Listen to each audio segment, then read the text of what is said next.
Think and Grow Rich is one of the most influential books of all time in pointing the way to personal achievement, to financial independence, and to riches of the spirit beyond measurement in money. There has never been another book like it, nor ever can be.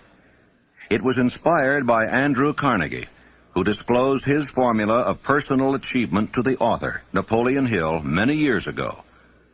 Carnegie not only made himself a multimillionaire, but he made millionaires of more than a score of men to whom he taught his secret.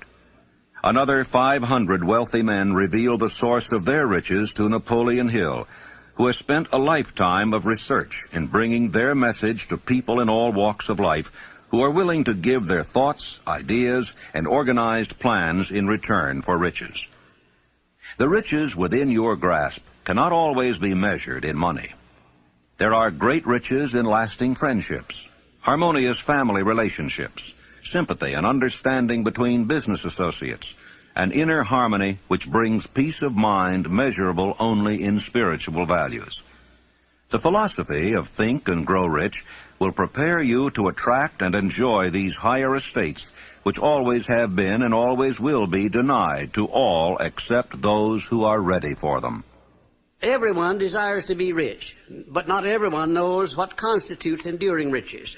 And most people believe riches to consist only in material things that money can buy. Now here is a list of the 12 things which constitute real riches. Number 1, a positive mental attitude. Observe that it heads the list. And second, sound physical health. And third, harmony in human relations. And fourth, freedom from fear. And fifth, the hope of future achievement. And sixth, the capacity for applied faith. And 7, willingness to share one's blessings with others. 8, to be engaged in a labor of love. 9, an open mind on all subjects toward all people. 10, complete self-discipline. 11, wisdom with which to understand people. And 12, financial security. Observe, if you will, with great benefit, the fact that money comes at the end of the list of the 12 things that make men rich. Be prepared when you begin to put the philosophy of Think and Grow Rich into action for a changed life which will not only ease the trials and stresses of living, but will also prepare you for the accumulation of material riches in abundance. In every chapter of this book, mention has been made of the money-making secret which has made fortunes for hundreds of exceedingly wealthy men whom I have carefully analyzed over a long period of years. If you are ready to put it to use, you will recognize this secret at least once in every chapter. I wish I might feel privileged to tell you how you will know if you are ready, but that would deprive you of much of the benefit you will receive when you make the discovery in your own way. As a final word of preparation, before you begin the first chapter, may I offer one brief suggestion which may provide a clue by which the Carnegie secret may be recognized. It is this: all achievement, all earned riches have their beginning in an idea. If you are ready for the secret, you already possess one half of it. Therefore, you will readily recognize the other half the moment it reaches your mind. When you begin to think and grow rich, you will observe that riches begin with a state of mind, with definiteness of purpose, with little or no hard work. You and every other person ought to be interested in knowing how to acquire that state of mind which will attract riches. I spent 25 years in research because I too wanted to know how wealthy men became that way. My brother and I had matriculated at Georgetown University Law School intending to become lawyers.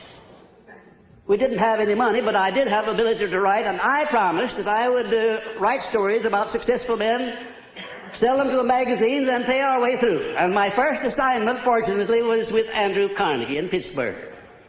He gave me 3 hours. And when the 3 hours were over, he said, now, this interview is just beginning. Come on out to the house, stay all night, and after dinner we'll take up the interview again. He kept me there 3 days and nights. And believe you me, I was more than flattered. I wondered what it was all about. He kept talking to me about the need for a new philosophy. He said, we've had many philosophies from the days of Socrates and Plato on down to the days of William James and Emerson, but most of them dealt with the moral laws of life. What we need is an economic philosophy for the man of the streets that will enable him to make use of the know-how gained by men like myself over a lifetime of experience. Well, it sounded very nice to me, except for one thing. I didn't know exactly what that word philosophy meant. And finally, at the end of the third day, he said, now look here, I have been talking to you for 3 days about the need for a new philosophy, and I'm going to ask you a question about it. If I commission you to become the author of this philosophy, give you letters of introduction to men whose experiences you will need in collaboration with yourself, are you willing to put in 20 years of research, because that's how long it will take, paying your own way as you go along without any subsidy from me, yes or no? Ladies and gentlemen, there have been many times in my life when I have faced difficult problems and difficult decisions, and I don't think I ever faced one more embarrassing than that. Because when Mr. Carnegie put that proposition to me, my hand was down in my pocket, and I was fiddling with the money that I had there just about enough to get back to Washington, and if I had to stay at a hotel instead of Mr. Carnegie's house, I wouldn't have had that much. I didn't even know the meaning of the word philosophy. And here the richest man in the world wanted me to go to work for him for 20 years without pay. Wasn't that a situation for you? I started to tell Mr. Carnegie, I started to do just exactly what you or the most of us people would have done under the same circumstances. And what do you think that was? What would you have done if you would have faced that sort of proposition, going to work for 20 years without any pay for the richest man in the world? Well, yes, that's what I was about to do. But something inside of me wouldn't let me open my mouth until I got a hunch that if Mr. Carnegie had kept me there for 3 days, it must have been for a purpose. That he must have seen something in me that I didn't know was there. Also, that a man with Mr. Carnegie's reputation for picking men certainly didn't pick me to do a job like that unless he knew I had the ability to do it. And whatever this something was, this silent, invisible person that was standing, looking over my shoulder and whispering in my ear, said, go ahead and tell him yes. I said, Mr. Carnegie, I not only will accept the commission, sir, but you may depend upon it that I will complete it. He said, I like the way you ended that sentence up, and I think you'll do it. You have the job. The only contribution Mr. Carnegie ever made to me outside of introducing me where I needed to be introduced was to pay my expenses in the early part of my relationship with him. The first man he sent me to see was Henry Ford. He said, I want you to go up to Detroit, become acquainted with Henry Ford, observe him carefully, because one of these days he's going to dominate the motor industry. And it's going to be second only to the steel industry. This was in 1908, the late fall of 1908, ladies and gentlemen. I went up there and spent 2 days trying to find Ford, and when I did find him, he came out of the rear of a shop where he'd been doing some experimenting with an old pair of overalls on, a plug hat or a derby hat that had been bashed in the crown, grease all over his hands. I remember he got my shirt sleeves dirty when I shook hands with him. And I sat down for a half hour with Mr. Ford, and about all of his conversation consisted of yes and no, mostly no. And I wondered how a man like Mr. Carnegie could have made a mistake like that. Imagine if Mr. Ford would ever be a leader in anything. Well, I won't tell you the rest of it. That's enough.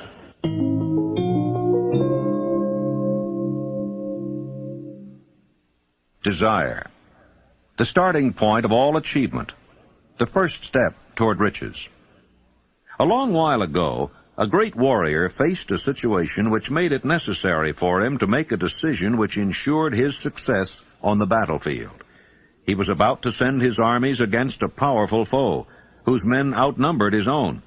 He loaded his soldiers into boats, sailed to the enemy's country, unloaded soldiers and equipment, then gave the order to burn the ships that had carried them. Addressing his men before the first battle, he said, "You see the boats going up in smoke.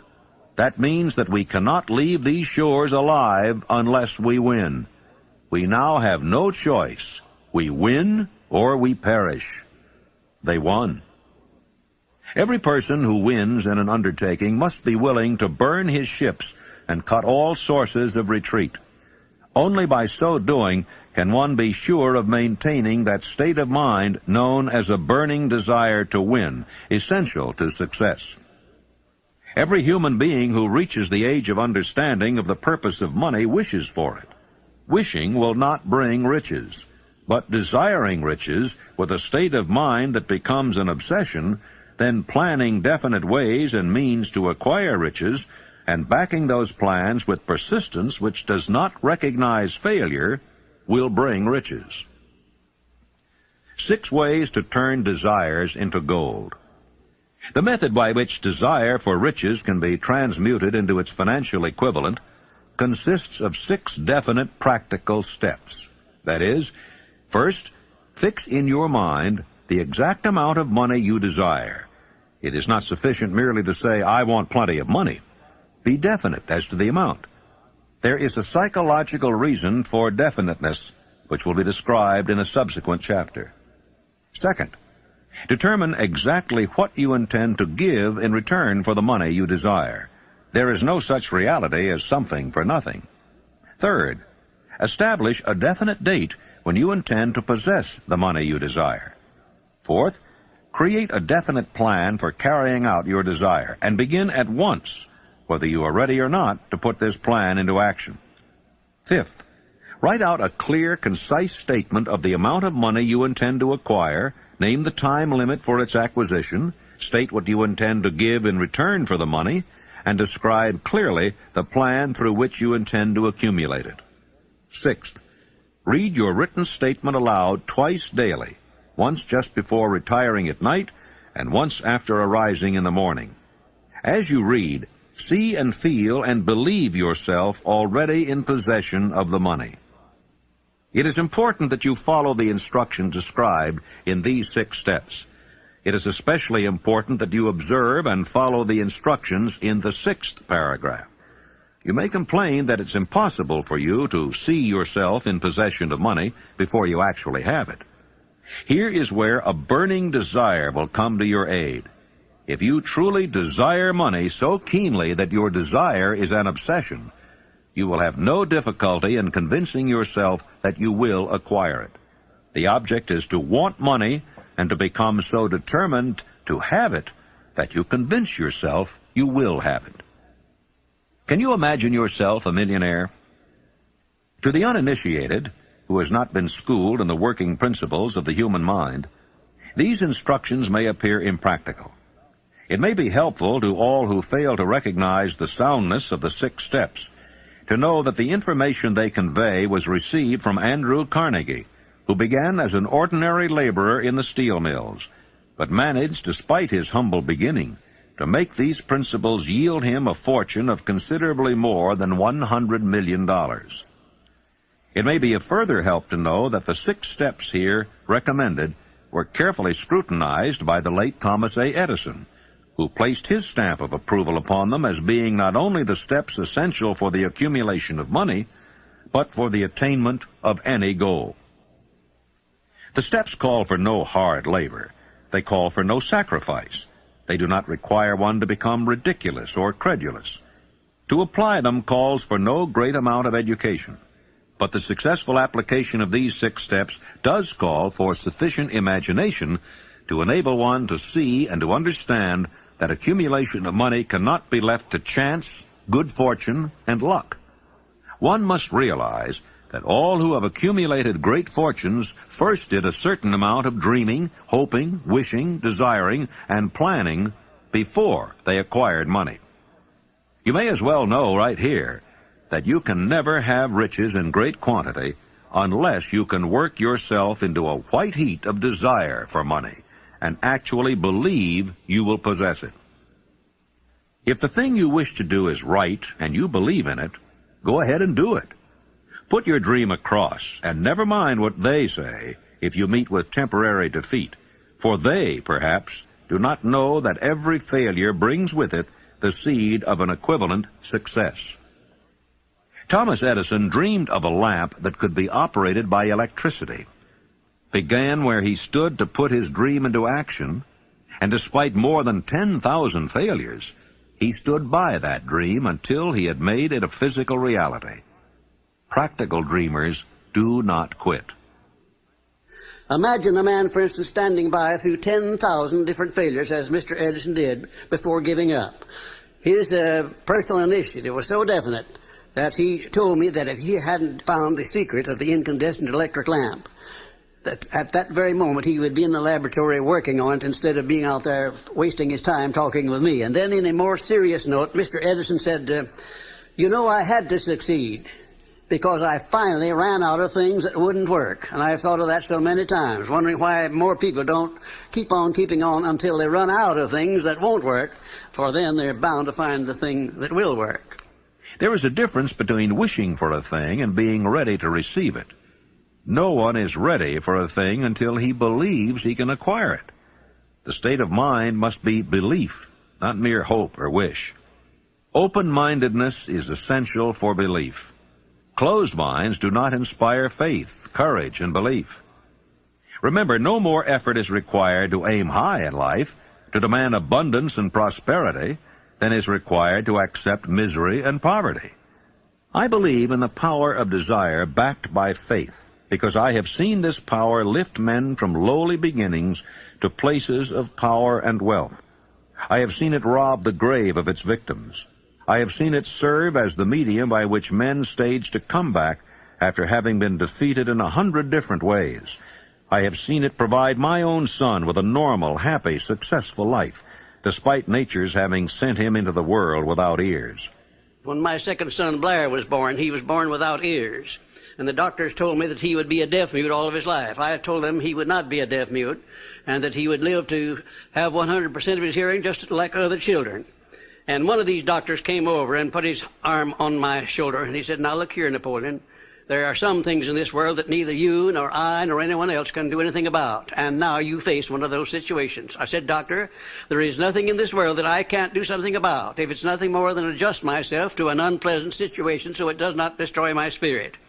I went to work on that child through prayer before I ever saw him. I worked on him continuously, almost 4 hours a day for the first 4 years of his life.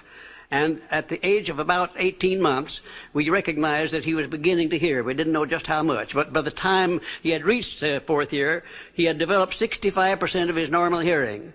And in his 3rd year in college, in the University of West Virginia, the Acousticon Company, manufacturer of hearing aids, heard about this unusual case, the only one of its kind in the world where a child born without ears ever learned to hear.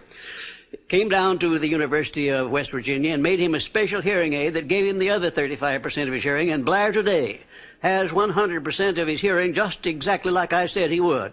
It's almost one of the modern miracles of medical science that this thing happened, and the doctors today don't know exactly how it did happen. I'm not so sure that I did, but I know what I was doing to help bring it about.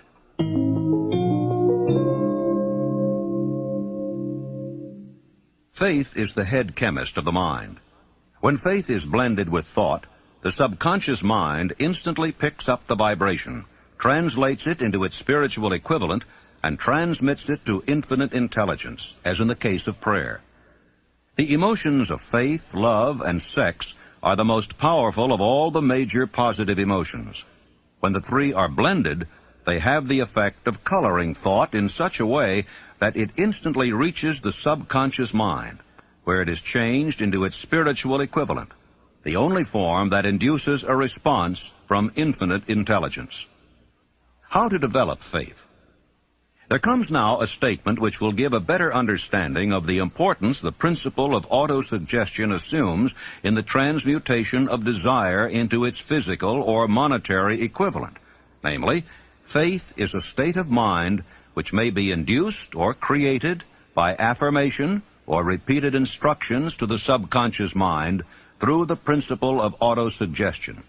Repetition of affirmation of orders to your subconscious mind is the only known method of voluntary development of the emotion of faith. No one is doomed to bad luck. There are millions of people who believe themselves doomed to poverty and failure because of some strange force over which they believe they have no control. They are the creators of their own misfortunes because of this negative belief. which is picked up by the subconscious mind and translated into its physical equivalent. In language which any normal human being can understand, we will describe all that is known about the principle through which faith may be developed where it does not already exist.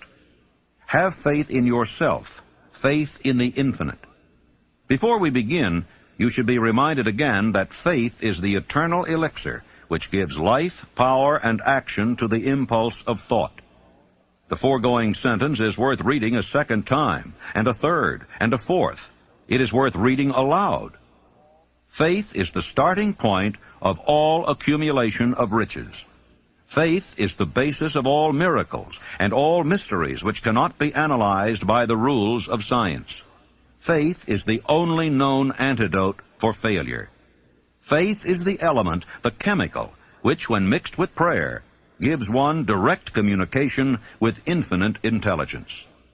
Faith is the element which transforms the ordinary vibration of thought created by the finite mind of man into the spiritual equivalent.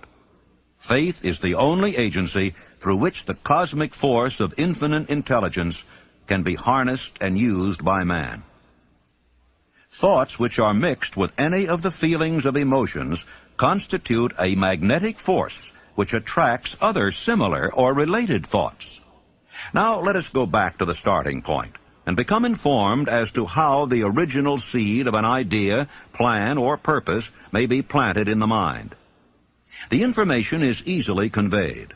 Any idea, plan, or purpose may be placed in the mind through repetition of thought.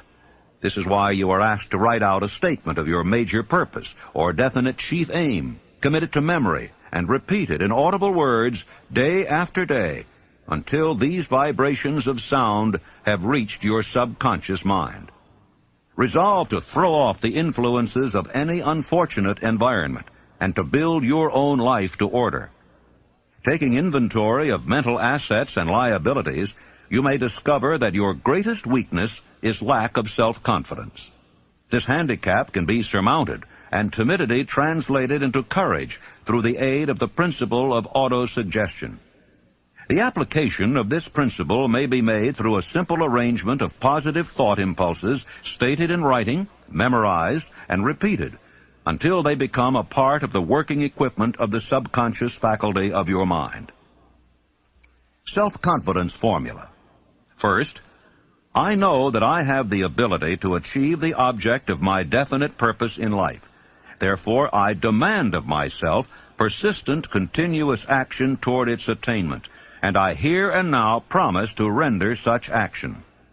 Second, I realize the dominating thoughts of my mind will eventually reproduce themselves in outward physical action and gradually transform themselves into physical reality. Therefore, I will concentrate my thoughts for 30 minutes daily upon the task of thinking of the person I intend to become, thereby creating in my mind a clear mental picture.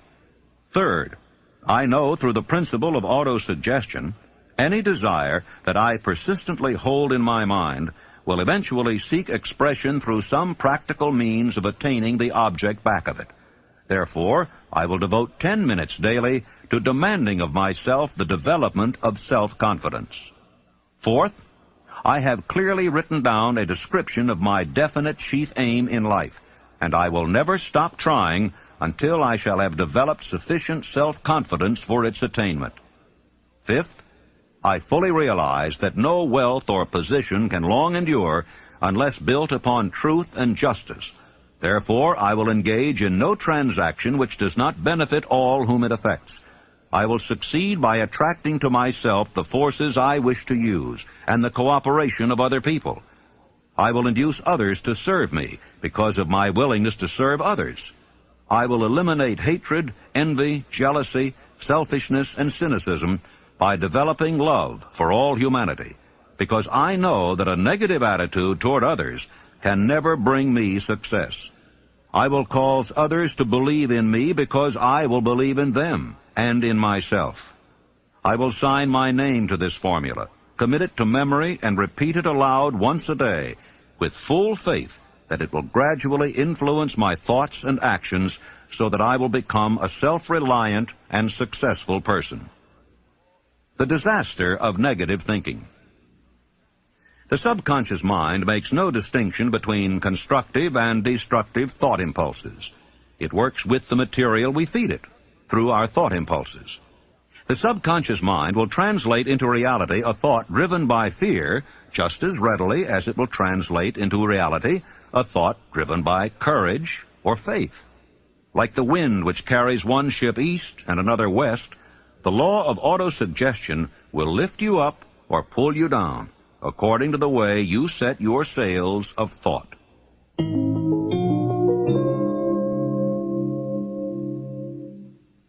Autosuggestion, the medium for influencing the subconscious mind, the third step toward riches.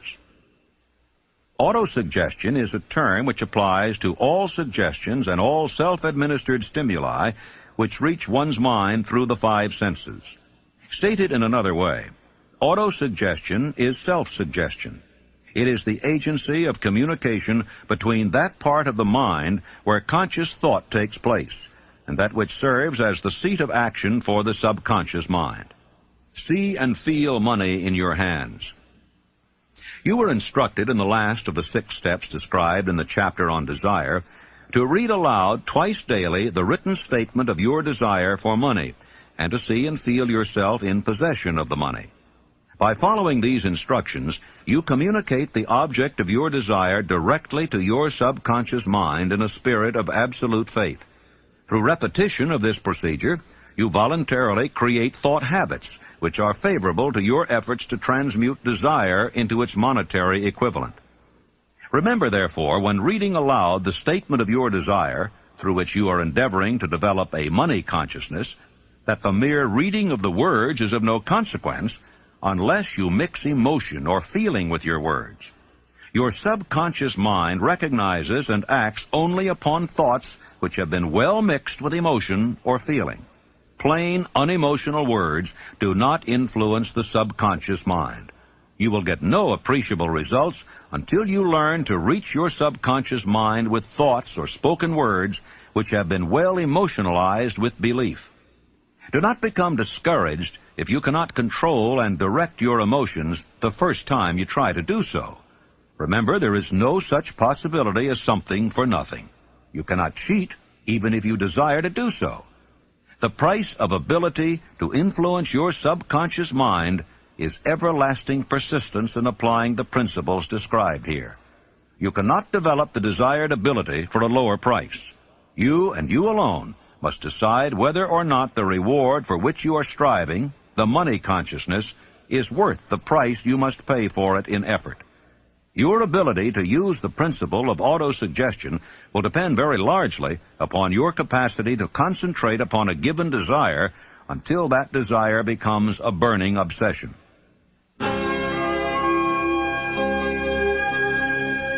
Please fast forward to the end and turn the tape over for proper cueing of side 2.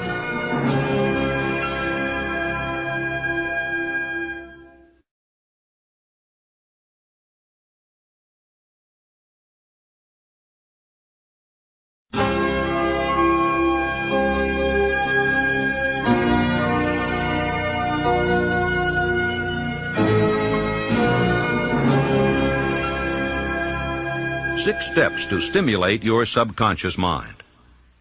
The instructions given in connection with the 6 steps in the 2nd chapter will now be summarized and blended with the principles covered by this chapter as follows.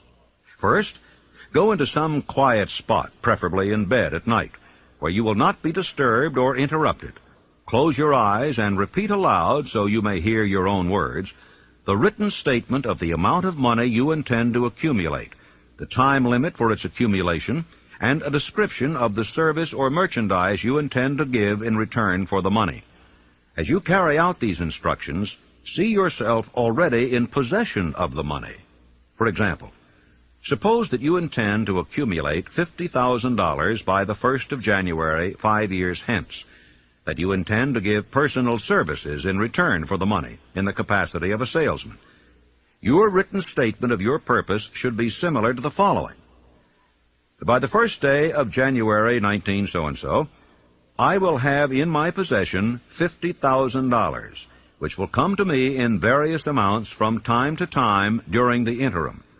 In return for this money, I will give the most efficient service of which I am capable, rendering the fullest possible quantity and the best possible quality of service in the capacity of salesman of, and here describe the service or merchandise you intend to sell. I believe that I will have this money in my possession. My faith is so strong that I can now see this money before my eyes. I can touch it with my hands. It is now awaiting transfer to me at the time and in the proportion that I deliver the service I intend to render in return for it. I am awaiting a plan by which to accumulate this money, and I will follow that plan when it is received. Second, repeat this program night and morning until you can see in your imagination the money you intend to accumulate. Third, place a written copy of your statement where you can see it night and morning, and read it just before retiring and upon arising until it has been memorized. Remember, as you carry out these instructions, that you are applying the principle of autosuggestion for the purpose of giving orders to your subconscious mind. Remember also that your subconscious mind will act only upon instructions which are emotionalized and handed over to it with feeling. Faith is the strongest and most productive of the emotions. Follow the instructions given in the chapter on faith. These instructions may at first seem abstract. Do not let this disturb you. Follow the instructions, no matter how abstract or impractical they may at first appear to be. The time will soon come, if you do as you've been instructed, in spirit as well as in act, when a whole new universe of power will unfold to you.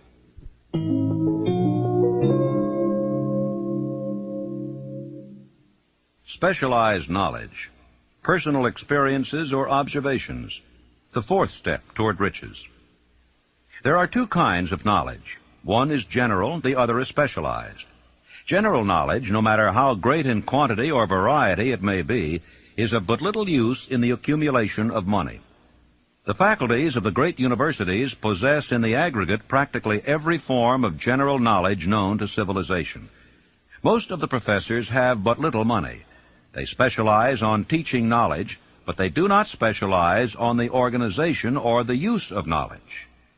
Knowledge will not attract money unless it is organized and intelligently directed through practical plans of action to the definite end of accumulation of money. Lack of understanding of this fact has been the source of confusion to millions of people who falsely believe that knowledge is power. It is nothing of the sort. Knowledge is only potential power. It becomes power only when and if it is organized into definite plans of action and directed to a definite end. This missing link in all systems of education may be found in the failure of educational institutions to teach their students how to organize and use knowledge after they acquire it. Many people make the mistake of assuming that because Henry Ford had but little schooling, he was not a man of education. Those who make this mistake do not understand the real meaning of the word educate. That word is derived from the Latin word educo, meaning to educe, to draw out, to develop from within. An educated man is not necessarily one which has an abundance of general or specialized knowledge. An educated man is one who has so developed the faculties of his mind that he may acquire anything he wants or its equivalent without violating the rights of others. You must remember that Mr. Edison only had 3 months of schooling in his entire life. Although he chose a work that called for the application of many of the sciences, he knew nothing about any of them. Now, you may wish to ask, how in the world did he get along with only 3 months of schooling in the business of inventing, dealing with the sciences, and yet knowing nothing about any of them? I've been asked that question many times. Well, the answer is very simple. He got along by surrounding himself with men who did understand the sciences, technical men, educated men, and he used their brains just as successfully as if he had had the knowledge himself. As a matter of fact, every successful man in the upper brackets of achievement makes use of other people's knowledge and their influence and their education under the mastermind principle. Then there would be Mr. Andrew Carnegie, my sponsor. He came over to this country in the steerage, didn't have enough money to pay first-class fare on the boat. And he rose to a high position in the world by surrounding himself with men who knew more than he did, who could do the things that he wanted done. And I could name 100 others who started in low positions and rose to high positions in life by associating themselves with other people under the mastermind principle. The accumulation of great fortunes calls for power, and power is acquired through highly organized and intelligently directed specialized knowledge. But that knowledge does not necessarily have to be in the possession of the man who accumulates the fortune. The preceding paragraph should give hope and encouragement to the man with ambition to accumulate a fortune who has not possessed himself of the necessary education to supply such specialized knowledge as he may require. Men sometimes go through life suffering from inferiority complexes because they are not men of education. The man who can organize and direct a mastermind group of men who possess knowledge useful in the accumulation of money is just as much a man of education as any man in the group. Back of all ideas is specialized knowledge. Unfortunately, for those who do not find riches in abundance, specialized knowledge is more abundant and more easily acquired than ideas. Because of this very truth, there is a universal demand and an ever-increasing opportunity for the person capable of helping men and women to sell their personal services advantageously. Capability means imagination, the one quality needed to combine specialized knowledge with ideas in the form of organized plans designed to yield riches. If you have imagination, this chapter may present you with an idea sufficient to serve as the beginning of the riches you desire. Remember, the idea is the main thing. Specialized knowledge may be found just around the corner. Any corner.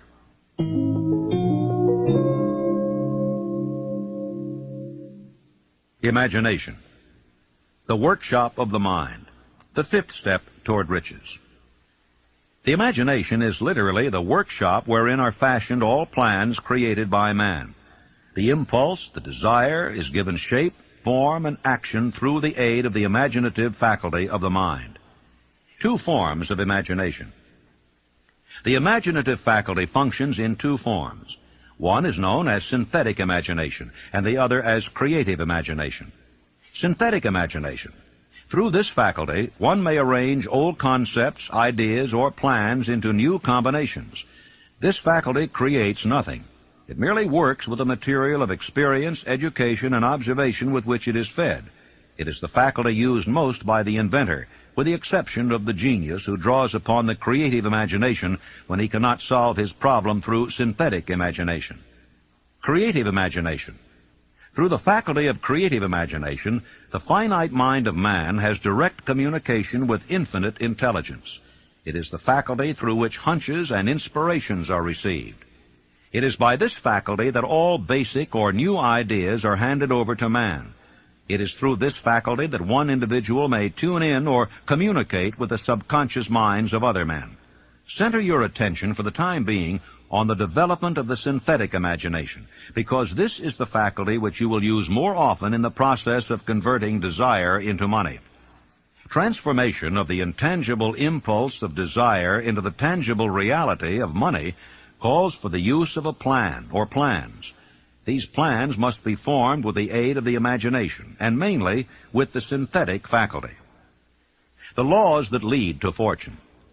The earth on which you live, you yourself, and every other material thing, are the result of evolutionary change through which microscopic bits of matter have been organized and arranged in an orderly fashion. Moreover, and this statement is of stupendous importance, this earth, every one of the billions of individual cells of your body and every atom of matter began as an intangible form of energy. Desire is thought impulse. Thought impulses are forms of energy. When you begin with a thought impulse, desire to accumulate money, you are drafting into your service the same stuff that nature used in creating this earth and every material form in the universe, including the body and brain in which the thought impulses function. If you are one of those who believe that hard work and honesty alone will bring riches, perish the thought. It is not true. Riches, when they come in huge quantities, are never the result of hard work alone. Riches come, if they come at all, in response to definite demands based upon the application of definite principles, and not by chance or luck.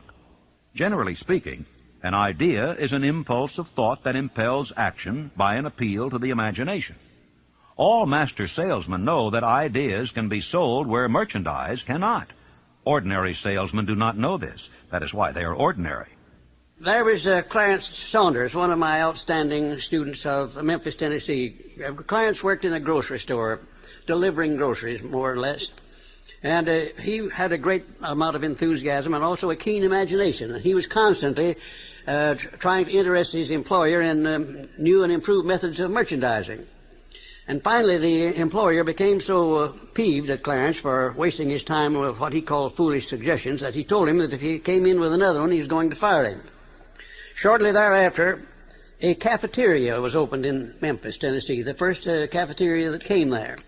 And when Clarence went out to his lunch that day, he saw a great line of people extending out onto the sidewalk, waiting to be served in the cafeteria.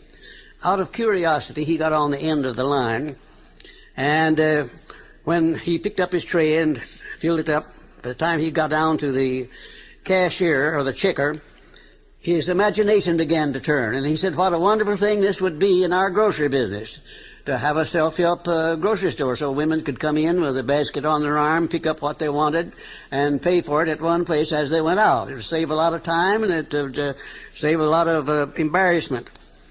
Well, Clarence could hardly wait until he got back to the store, and he rushed in and he said, well, boss, I have a multi-million-dollar idea, and the boss said, now, Clarence, you're fired. Clarence said, oh, no, I'm not. I resigned before I started to talk. Later on, I talked to the man who was Clarence's boss, and he said as near as he could figure, every word that he used in trying to fire Clarence had cost him $1 million. Because Clarence took his idea of self-help grocery stores to a firm who financed it under the name of Piggly Wiggly Stores, and he made $4 million during the first 4 years. An astounding illustration of what a man can do with an idea backed by the proper amount of enthusiasm.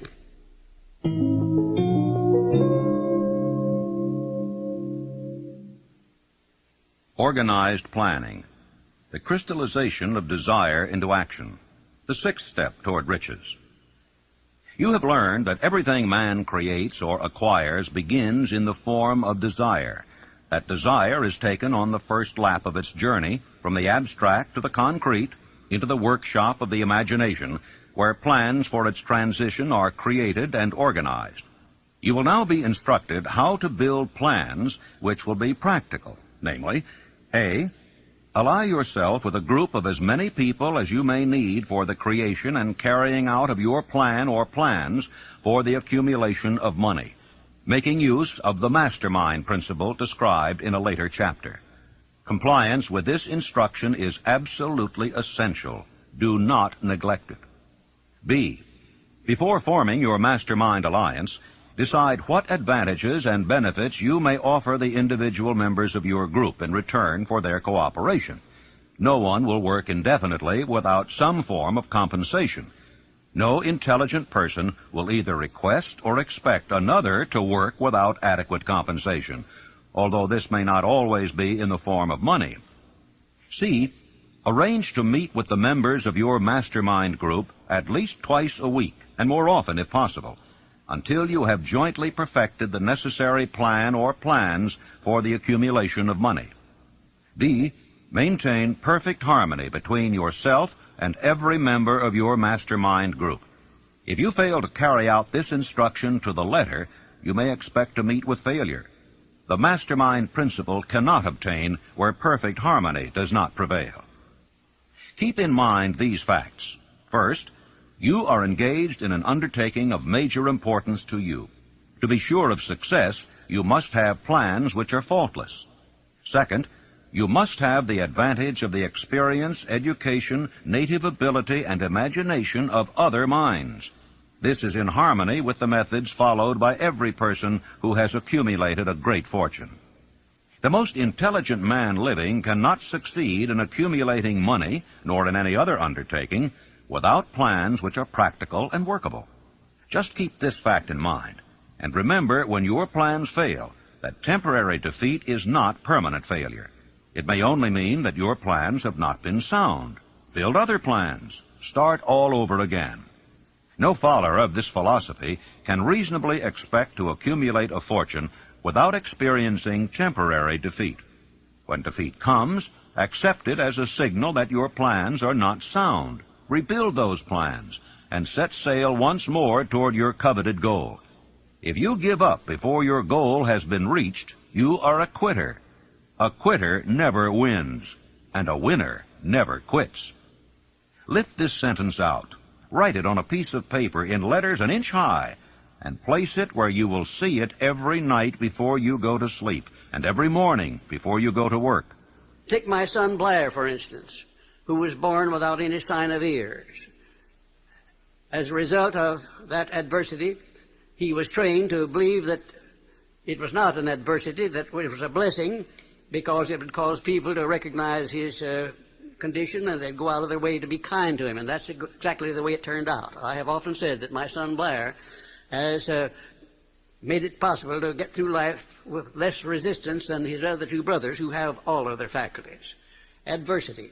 I think I can tell you, had it not been for the many adversities which I experienced in the early part of my work with Andrew Carnegie, I never would have completed the science of personal achievement. I had adversity after adversity, but I learned to transmute those adversities into something constructive and to come up with something that would take the place of an adversity. Every time I failed, I said, well, this is just another opportunity that I have to prove that my philosophy can take care of the situation of failure. I learned to transmute all failures into successes. I also learned the difference between temporary defeat and failure. Most people accept defeat as permanent failure. Defeat is never failure. No circumstance is ever failure until it is accepted by the individual as such. And that's one of the greatest things that I learned about this principle of profiting by adversity. When you begin to select members for your mastermind group, endeavor to select those who do not take defeat seriously. Some people foolishly believe that only money can make money. This is not true. Desire, transmuted into its monetary equivalent through the principles laid down here, is the agency through which money is made. Money of itself is nothing but inert matter. It cannot move, think, or talk, but it can hear when a man who desires it calls it to come. Planning the sale of personal services. Intelligent planning is essential for success in any undertaking designed to accumulate riches. Here will be found detailed instructions to those who must begin the accumulation of riches by selling personal services. It should be encouraging to know that practically all the great fortunes began in the form of compensation for personal services, or from the sale of ideas. What else except ideas and personal services would one not possessed of property have to give in return for riches?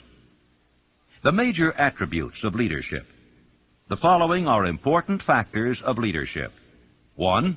Unwavering courage based upon knowledge of self and of one's occupation. No follower wishes to be dominated by a leader who lacks self-confidence and courage. No intelligent follower will be dominated by such a leader very long. 2. Self-control. The man who cannot control himself can never control others. Self-control sets a mighty example for one's followers, which the more intelligent will emulate. 3. A keen sense of justice. Without a sense of fairness and justice, no leader can command and retain the respect of his followers. 4. Definiteness of decision. The man who wavers in his decisions shows that he is not sure of himself, cannot lead others successfully. 5. Definiteness of plans. The successful leader must plan his work and work his plan. A leader who moves by guesswork without practical, definite plans is comparable to a ship without a rudder. Sooner or later he will land on the rocks. 6. The habit of doing more than paid for. One of the penalties of leadership is the necessity of willingness upon the part of the leader to do more than he requires of his followers. 7. A pleasing personality. No slovenly, careless person can become a successful leader. Leadership calls for respect. Followers will not respect a leader who does not grade high on all of the factors of a pleasing personality. 8. Sympathy and understanding. The successful leader must be in sympathy with his followers. Moreover, he must understand them and their problems. 9. Mastery of detail. Successful leadership calls for mastery of the details of the leader's position. 10. Willingness to assume full responsibility. The successful leader must be willing to assume responsibility for the mistakes and the shortcomings of his followers. If he tries to shift this responsibility, he will not remain the leader. If one of his followers makes a mistake and shows himself incompetent, the leader must consider that it is he who failed. 11. Cooperation. The successful leader must understand and apply the principles of cooperative effort and be able to induce his followers to do the same. Leadership calls for power, and power calls for cooperation. How to get the exact position you desire. Everyone enjoys doing the kind of work for which he is best suited. An artist loves to work with paints, a craftsman with his hands, a writer loves to write. Those with less definite talents have their preferences for certain fields of business and industry. If America does anything well, it offers a full range of occupations: tilling the soil, manufacturing, marketing, and the professions. First, decide exactly what kind of job you want. If the job doesn't already exist, perhaps you can create it. Second, choose the company or individual for whom you wish to work. Third, study your prospective employer as to policies, personnels, chances of advancement. Fourth, by analysis of yourself and your talents and capabilities, figure what you can offer and plan ways and means of giving advantages, services, developments, ideas that you believe you can successfully deliver. Fifth, forget about a job. Forget whether or not there is an opening. Forget the usual routine of, have you got a job for me? Concentrate on what you can give. Sixth, once you have your plan in mind, arrange with an experienced writer to put it on paper in neat form and in full detail. Seventh, present it to the proper person with authority, and he will do the rest. Every company is looking for men who can give something of value, whether it be ideas, services, or connections. Every company has room for the man who has a definite plan of action which is to the advantage of that company. This line of procedure may take a few days or weeks of extra time, but the difference in income, in advancement, and in gaining recognition will save years of hard work at small pay. It has many advantages, the main one being that it will often save from 1 to 5 years of time in reaching a chosen goal. Every person who starts or gets in halfway up the ladder does so by deliberate and careful planning. For instance, back in the early days when I wanted to get a job from a certain firm while I was going to high school, here's the way I went about it. I wrote an application stating my qualifications and my desire for the job. The answer came back, no, too sorry, no position open. Next, I sent a telegram. Answer was still no. Next, I sent a special delivery letter every day for a week. Answer was still no. Next, I sent a special delivery every hour for 2 days. And the firm telegraphed me to come and go to work. Every person must be his own salesman of personal services. The quality and the quantity of service rendered, and the spirit in which it is rendered, determine to a large extent the price and the duration of employment. To market personal services effectively, which means a permanent market at a satisfactory price under pleasant conditions, one must adopt and follow the QQS formula, which means that quality plus quantity plus the proper spirit of cooperation equals perfect salesmanship of service. Remember the QQS formula, but do more. Apply it as a habit. Let us analyze the formula to make sure we understand exactly what it means. 1. Quality of service shall be construed to mean the performance of every detail in connection with your position in the most efficient manner possible, with the object of greater efficiency always in mind. 2. Quantity of service shall be understood to mean the habit of rendering all the service of which you are capable at all times, with the purpose of increasing the amount of service rendered as greater skill is developed through practice and experience. Emphasis is again placed on the word habit. 3. Spirit of service shall be construed to mean the habit of agreeable, harmonious conduct which will induce cooperation from associates and fellow employees. Well, let me relate my experience with Franklin D. Roosevelt in the White House in 1933, and will give you a fine indication of how the students of this philosophy may profit by this important principle. First of all, let me define the principle of going the extra mile. It means rendering more service and better service than you are paid to render, and doing it all the time, and doing it in a pleasing, positive mental attitude. When I went to work for the President in 1933, nothing was said at the beginning about how much I was to receive or who was to pay it. And I had been there about 3 months when one day Franklin D. Roosevelt asked me who was paying my salary and how much I was getting. And I said, well, Mr. President, that's something I would like to know myself. I haven't heard anything about it. And we talked on for a little while, and I said, well, now, Mr. President, you know, I have been serving you ever since you were Assistant Secretary of the Navy, and particularly while you were Governor of New York. And you will recall, of course, that up to this time I have never rendered you a bill or asked you to pay me $1 for my services, and I'm not going to start now. But if you insist upon it, suppose you put me on the payroll at $1 a year. And that's exactly what he did. Well, I took my typewriter down to the White House, and when I wasn't actually serving the President or some member of his staff or cabinet, I started writing books. I wrote 6 books that first year, among them Think and Grow Rich, the book that has made me popular all over the world, you might say. I had no intention of publishing that book when I was writing it. I was writing it to myself to keep my mind positive in those days of chaos. Well, some 3 years after I left the service of the President, I got out these manuscripts and read them, and I made up my mind that the only one worth publishing was Think and Grow Rich. And when I took it to my publisher, he said, well, what is in this book that leads you to believe it would sell? I said, you will have to read it to find out. He took it home with him and read it. He had his whole staff read it paragraph by paragraph, and then they took a vote on it, and they voted unanimously that it was the best manuscript that ever came to that publishing house. They printed it, put it to work, and it's been selling as a bestseller all over the world up to this time. It has grossed over $18 million, and probably will gross many more millions of dollars while I'm still alive. It's been translated into many languages. It was endorsed by Mahatma Gandhi and distributed widely throughout India. It went from there to Brazil, where it was translated into the Portuguese language and is widely distributed throughout Latin America. And I think if you'll stop and consider the wages that I asked, the wages that I received of $1 a year, and the service that I gave for that, you'll recognize what can be accomplished by going the extra mile.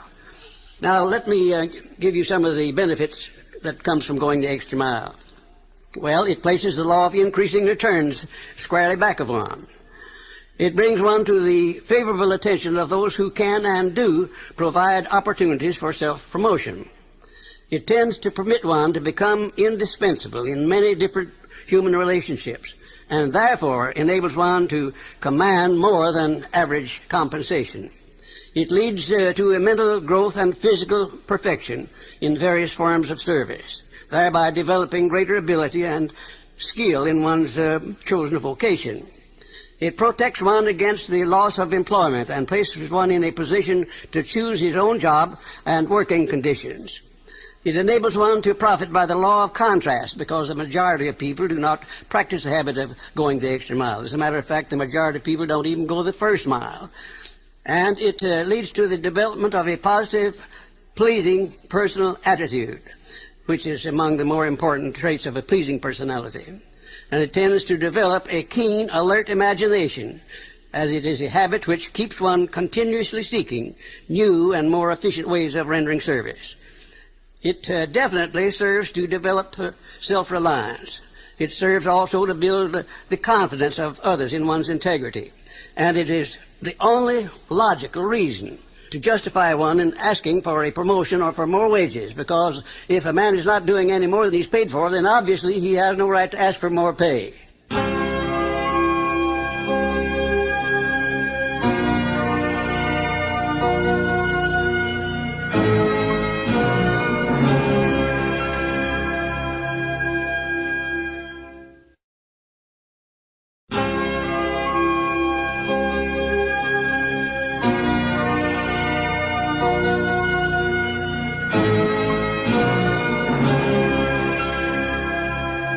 Do you know your own worth? The oldest of admonitions is, "Man, know thyself." If you market merchandise successfully, you must know the merchandise. The same is true in marketing personal services. You should know all of your weaknesses in order that you may either bridge them or eliminate them entirely. You should know your strength in order that you may call attention to it when selling your services. You can know yourself only through accurate analysis. Take inventory of yourself. Annual self-analysis is an essential in the effective marketing of personal services, as is annual inventory in merchandising. Moreover, the yearly analysis should disclose a decrease in faults and an increase in virtues. One goes ahead, stands still, or goes backward in life. One's object should be, of course, to go ahead. Annual self-analysis will disclose whether advancement has been made, and if so, how much. It will also disclose any backward steps one may have made. The effective marketing of personal services requires one to move forward even if the progress is slow.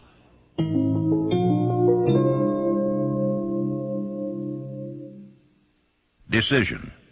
The mastery of procrastination. The seventh step toward riches. Analysis of over 25,000 men and women who had experienced failure disclosed the fact that lack of decision was near the head of the list of the 31 major causes of failure. Procrastination, the opposite of decision, is a common enemy which practically every man must conquer.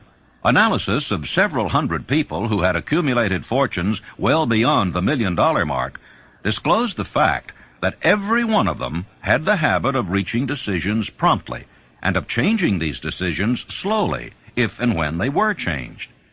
People who fail to accumulate money, without exception, have the habit of reaching decisions, if at all, very slowly, and of changing these decisions quickly and often. Tips on making your own decisions. The majority of people who fail to accumulate money sufficient for their needs are generally easily influenced by the opinions of others. They permit the newspapers and the gossiping neighbors to do their thinking for them. Opinions are the cheapest commodities on earth. Everyone has a flock of opinions ready to be wished upon anyone who will accept them. Close friends and relatives, while not meaning to do so, often handicap one through opinions, and sometimes through ridicule, which is meant to be humorous. Thousands of men and women carry inferiority complexes with them all through life, because some well-meaning but ignorant person destroyed their confidence through opinions or ridicule. You have a brain and a mind of your own. Use it, and reach your own decisions. If you need facts or information from other people to enable you to reach decisions, as you probably will in many instances, acquire these facts or secure the information you need quietly, without disclosing your purpose. 56 who risked the gallows. The greatest decision of all time, as far as any American citizen is concerned, was reached in Philadelphia, July 4th, 1776, when 56 men signed their names to a document which they well knew would bring freedom to all Americans, or leave every one of the 56 hanging from a gallows. You have heard of this famous document, but you may not have drawn from it the great lesson in personal achievement it so plainly taught. We all remember the date of this momentous decision, but few of us realize what courage that decision required. We remember our history as it was taught. We remember dates and the names of the men who fought. We remember Valley Forge and Yorktown. We remember George Washington and Lord Cornwallis. But we know little of the real forces back of these names, dates, and places. We know still less of that intangible power which ensured us freedom long before Washington's armies reached Yorktown. It is nothing short of tragedy that the writers of history have missed entirely even the slightest reference to the irresistible power which gave birth and freedom to the nation destined to set up new standards of independence for all the peoples of the earth. I say it as a tragedy because it is the selfsame power which must be used by every individual who surmounts the difficulties of life and forces life to pay the price asked. Analyze the events which led to the Declaration of Independence, and be convinced that this nation, which now holds a position of commanding respect and power among all nations of the world, was born of a decision created by a master mind consisting of 56 men. Note well the fact that it was their decision which ensured the success of Washington's armies, because the spirit of that decision was in the heart of every soldier who fought with him, and served as a spiritual power which recognizes no such thing as failure. Note also, with great personal benefit, that the power which gave this nation its freedom is the self-same power that must be used by every individual who becomes self-determining. This power is made up of the principles described in this book. It will not be difficult to detect in the story of the Declaration of Independence at least 6 of these principles: desire, decision, faith, persistence, the mastermind, and organized planning. Know what you want, and you'll generally get it. Throughout this philosophy will be found the suggestion that thought, backed by strong desire, has a tendency to transmute itself into its physical equivalent. In your search for the secret of the method, do not look for a miracle, because you will not find it. You will find only the eternal laws of nature. These laws are available to every person who has the faith and the courage to use them. They may be used to bring freedom to a nation, or to accumulate riches. Definiteness of decision always requires courage, sometimes very great courage. The 56 men who signed the Declaration of Independence staked their lives on the decision to affix their signatures to that document. The person who reaches a definite decision to procure the particular job and make life pay the price he asks does not stake his life on that decision. He stakes his economic freedom. Financial independence, riches, desirable business, and professional positions are not within reach of the person who neglects or refuses to expect, plan, and demand these things. The person who desires riches in the same spirit that Samuel Adams desired freedom for the colonies is sure to accumulate wealth.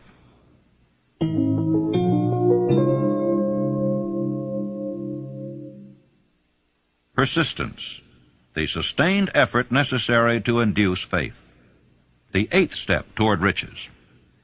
Persistence is an essential factor in the procedure of transmuting desire into its monetary equivalent. The basis of persistence is the power of will. Willpower and desire, when properly combined, make an irresistible pair. The starting point of all achievement is desire. Keep this constantly in mind. Weak desires bring weak results, just as a small amount of fire makes a small amount of heat.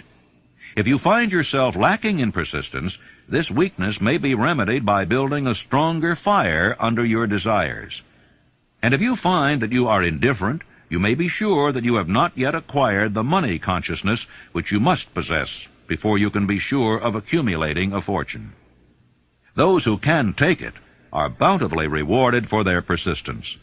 They receive as their compensation whatever goal they are pursuing. That is not all. They receive something infinitely more important than material compensation: the knowledge that every failure brings with it the seed of an equivalent advantage. You can train yourself to be persistent. Persistence is a state of mind. Therefore, it can be cultivated. Like all states of mind, persistence is based upon definite causes. Among them, these. A. Definiteness of purpose. Knowing what one wants is the first and perhaps the most important step toward the development of persistence. A strong motive forces one to surmount many difficulties. B. Desire. It is comparatively easy to acquire and to maintain persistence in pursuing the object of intense desire. C. Self-reliance.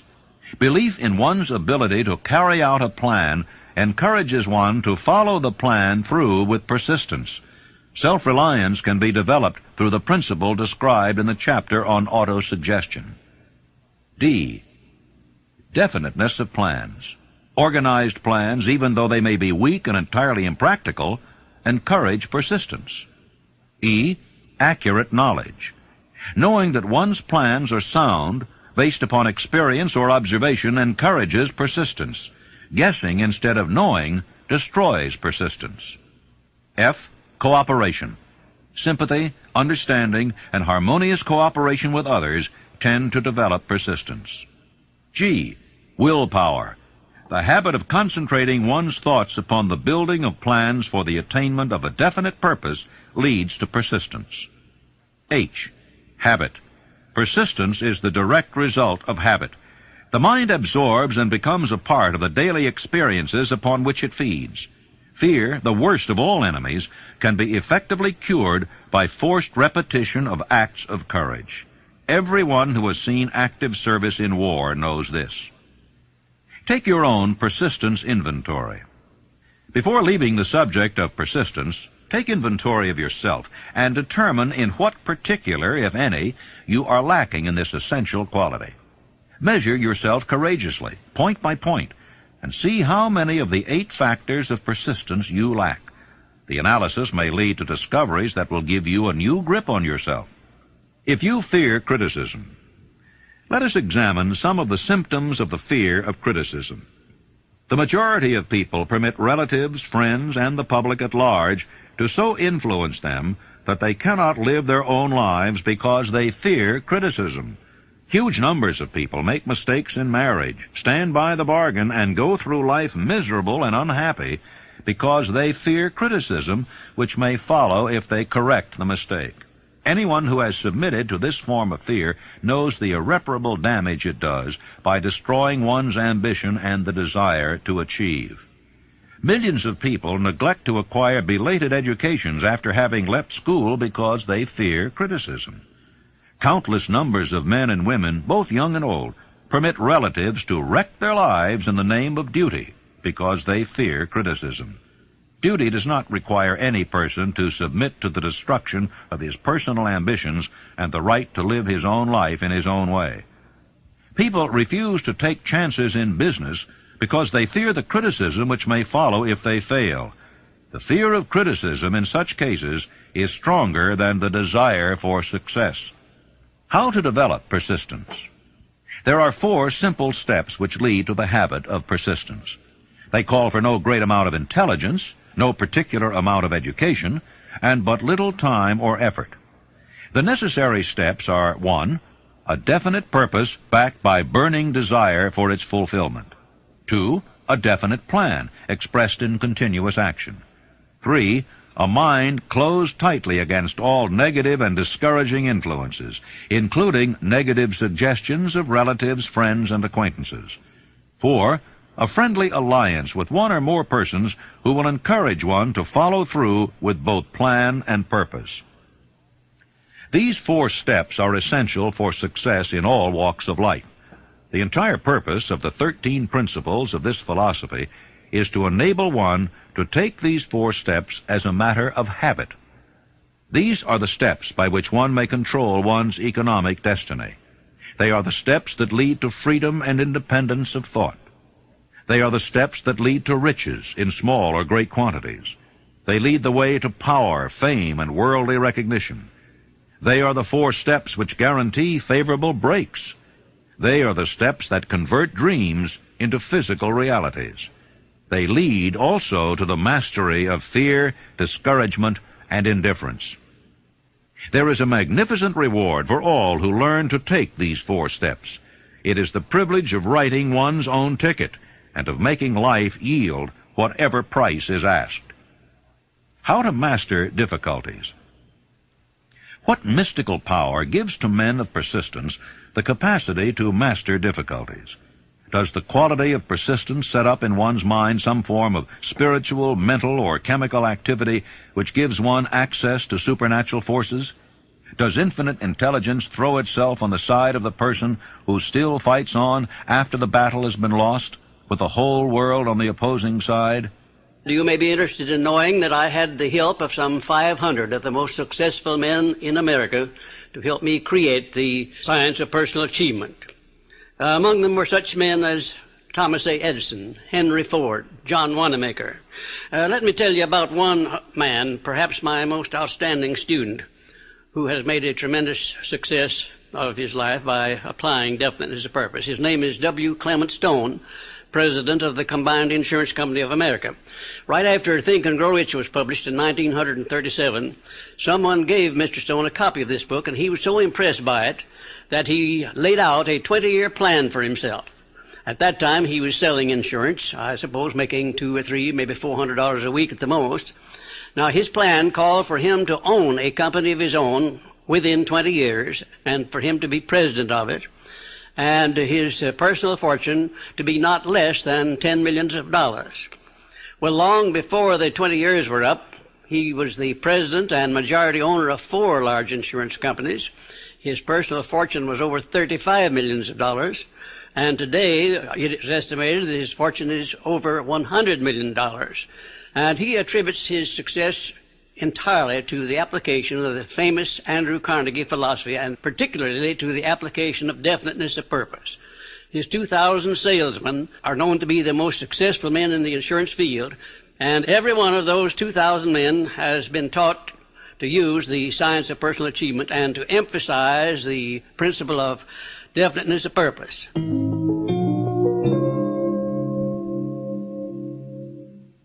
Power of the mastermind, the driving force, the 9th step toward riches. Power is essential for success in the accumulation of money. Plans are inert and useless without sufficient power to translate them into action. This chapter will describe the method by which an individual may attain and apply power. Power may be defined as organized and intelligently directed knowledge. Power, as the term is here used, refers to organized effort, sufficient to enable an individual to transmute desire into its monetary equivalent.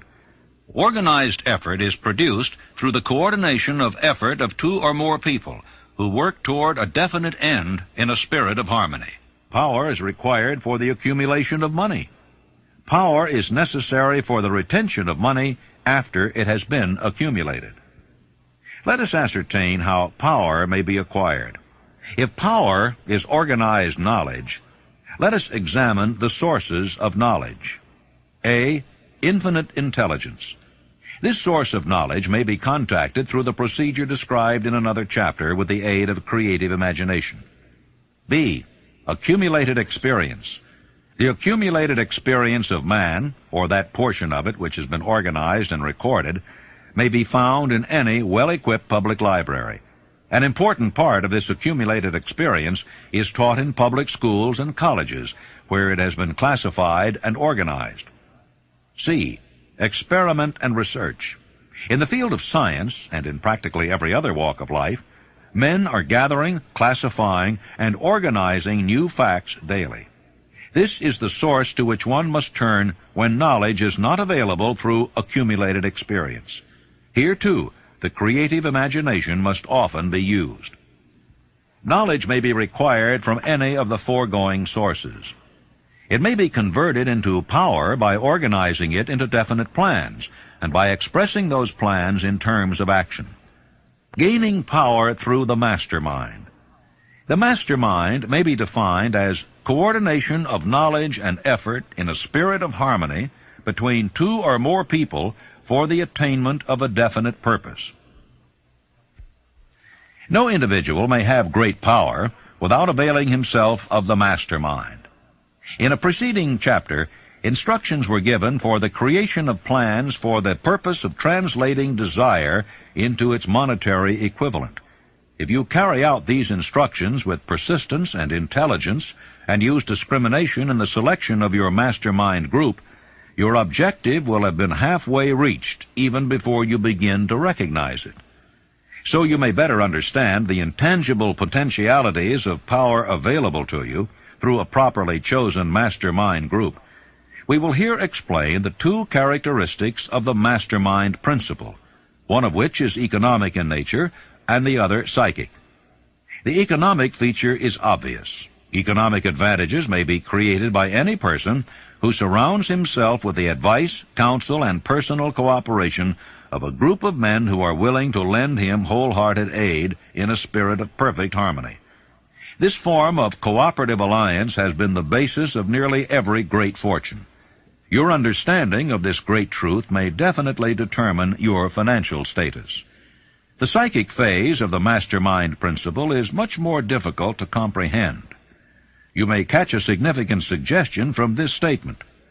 No two minds ever come together without thereby creating a third invisible, intangible force which may be likened to a third mind. How to multiply your brain power. Man's brain may be compared to an electric battery. It is a well-known fact that a group of electric batteries will provide more energy than a single battery. It is also a well-known fact that an individual battery will provide energy in proportion to the number and capacity of the cells it contains. The brain functions in a similar fashion. This accounts for the fact that some brains are more efficient than others, and leads to this significant statement: a group of brains, coordinated or connected in a spirit of harmony, will provide more thought energy than a single brain, just as a group of electric batteries will provide more energy than a single battery. Through this metaphor, it becomes immediately obvious that the mastermind principle holds the secret of the power wielded by men who surround themselves with other men of brains. There follows now another statement which will lead still nearer to an understanding of the psychic phase of the mastermind principle. When a group of individual brains are coordinated and function in harmony, the increased energy created through that alliance becomes available to every individual brain in the group. It is a well-known fact that Henry Ford began his business career under the handicap of poverty, illiteracy, and ignorance. It is an equally well-known fact that within the inconceivably short period of 10 years, Mr. Ford mastered these three handicaps, and that within 25 years, he made himself one of the richest men in America. Connect with this fact the additional knowledge that Mr. Ford's most rapid strides became noticeable from the time he became a personal friend of Thomas A. Edison, and you will begin to understand what the influence of one mind upon another can accomplish. Go a step farther and consider the fact that Mr. Ford's most outstanding achievements began from the time that he formed the acquaintance of Harvey Firestone, John Burroughs, and Luther Burbank, each a man of great brain capacity. And you will have further evidence that power may be produced through friendly alliance of minds. Let me tell you about my experience in helping Franklin D. Roosevelt to create a mastermind which broke the back of the Depression in 1933. Shortly after the President entered the White House, he sent for me to come and go to work for him. We created one of the most outstanding masterminds that this nation has ever known, perhaps. It consisted of both houses of Congress working in harmony with the President, something that never had been done before and never has been done since, probably to the extent that we accomplished it there in 1933. The majority of the newspaper publishers of America, regardless of their political leanings, practically every one of them got behind the President as a result of this mastermind operation which we set up at the White House. And the radio station operators, without any reference whatsoever to their political leanings, they got behind the President and they used the material which I prepared to send out to go over the air. In other words, material that we used to sell the good features of the United States instead of dwelling upon the bad ones. And then the churches of all denominations, I have never seen such a job as they did. The priests and the clergymen of all denominations went into their pulpits and they did a wonderful job of selling the United States of America to the people. Then the leaders of both the major political parties, they crossed party lines. There were no Democrats and no Republicans, no anything else in Congress. They were nothing but Americans helping the President of the United States to bring this country out of chaos. And then most of all, there was a majority of the American people of all political and religious leanings. I have never seen the people of the United States get behind a president so squarely as they did behind FDR in those perilous days of 1933. Now, here was a mastermind alliance that served a great purpose at a time of need. And I hope to see the time come when I may contribute my services in building a mastermind alliance that will permanently serve the President of the United States as it did in 1933.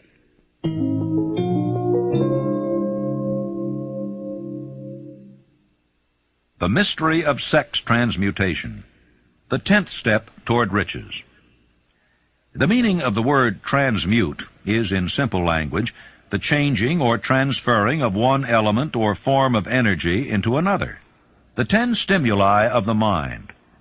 The human mind responds to stimuli through which it may be keyed up to high rates of vibration, known as enthusiasm, creative imagination, intense desire, and so on. The stimuli to which the mind responds most freely are 1. The desire for sex expression. 2. Love. 3. A burning desire for fame, power, or financial gain, money. 4. Music. 5. Friendship between either those of the same sex or those of the opposite sex. 6. A mastermind alliance based upon the harmony of two or more people who ally themselves for spiritual or temporal advancement. 7. Mutual suffering, such as that experienced by people who are persecuted. 8. Autosuggestion. 9. Fear. 10. Narcotics and alcohol. The desire for sex expression comes at the head of the list of stimuli, which most effectively step up the mind and start the wheels of physical action. 8 of these stimuli are natural and constructive. 2 are destructive. When brain action has been stimulated through one or more of the 10 mind stimulants, it has the effect of lifting the individual far above the horizon of ordinary thought, and permits him to envision distance, scope, and quality of thoughts not available on the lower plane, such as that occupied while one is engaged in the solution of the problems of business and professional routine. The world is ruled and the destiny of civilization is established by the human emotions. People are influenced in their actions not by reason so much as by feelings. The creative faculty of the mind is set into action entirely by emotions, and not by cold reason. The most powerful of all human emotions is that of sex.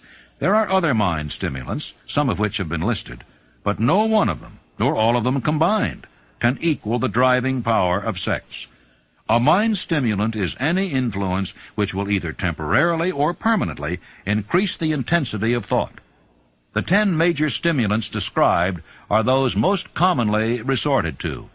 Through these sources, one may commune with infinite intelligence, or enter at will the storehouse of the subconscious mind, either one's own or that of another person, a procedure which is all there is of genius. The emotion of sex is an irresistible force against which there can be no such opposition as an immovable body. When driven by this emotion, men become gifted with a superpower for action. Understand this truth, and you will catch the significance of the statement that sex transmutation contains the secret of creative ability. The transmutation of sex energy calls for the exercise of willpower, to be sure, but the reward is worth the effort. The desire for sexual expression is inborn and natural. The desire cannot and should not be submerged or eliminated, but it should be given an outlet through forms of expression which enrich the body, mind, and spirit of man. Sex alone is a mighty urge to action, but its forces are like a cyclone. They are often uncontrollable. When the emotion of love begins to mix itself with the emotion of sex, the result is calmness of purpose, poise, accuracy of judgment, and balance. Love is, without question, life's greatest experience. It brings one into communion with infinite intelligence. When mixed with the emotions of romance and sex, it may lead one far up the ladder of creative effort. The emotions of love, sex, and romance are sides of the eternal triangle of achievement-building genius. Love is an emotion with many sides, shades, and colors. But the most intense and burning of all kinds of love is that experienced in the blending of the emotions of love and sex. When the emotion of romance is added to those of love and sex, the obstructions between the finite mind of man and infinite intelligence are removed. Then a genius has been born.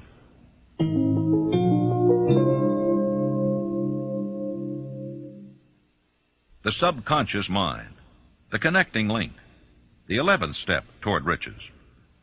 The subconscious mind consists of a field of consciousness in which every impulse of thought that reaches the conscious mind through any of the 5 senses is classified and recorded, and from which thoughts may be recalled or withdrawn as letters may be taken from a filing cabinet. It receives and files sense impressions or thoughts, regardless of their nature. You may voluntarily plant in your subconscious mind any plan, thought, or purpose which you desire to translate into its physical or monetary equivalent. The subconscious acts first on the dominating desires which have been mixed with emotional feelings, such as faith. You cannot entirely control your subconscious mind, but you can voluntarily hand over to it any plan, desire, or purpose which you wish transformed into concrete form.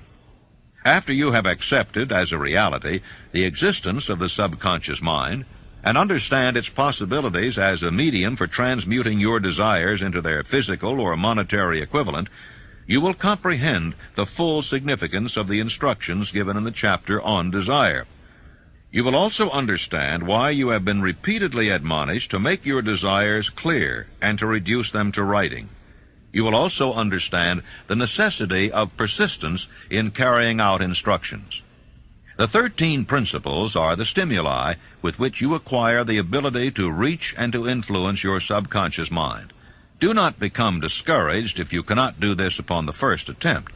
Remember that the subconscious mind may be voluntarily directed only through habit under the directions given in the chapter on faith. You have not yet had time to master faith. Be patient. Be persistent.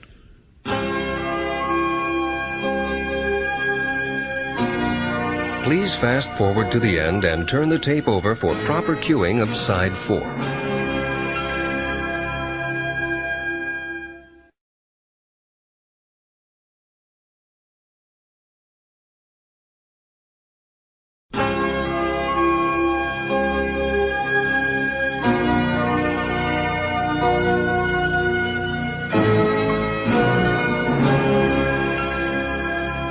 All thought impulses intended for transmutation into their physical equivalent, voluntarily planted in the subconscious mind, must pass through the imagination and be mixed with faith.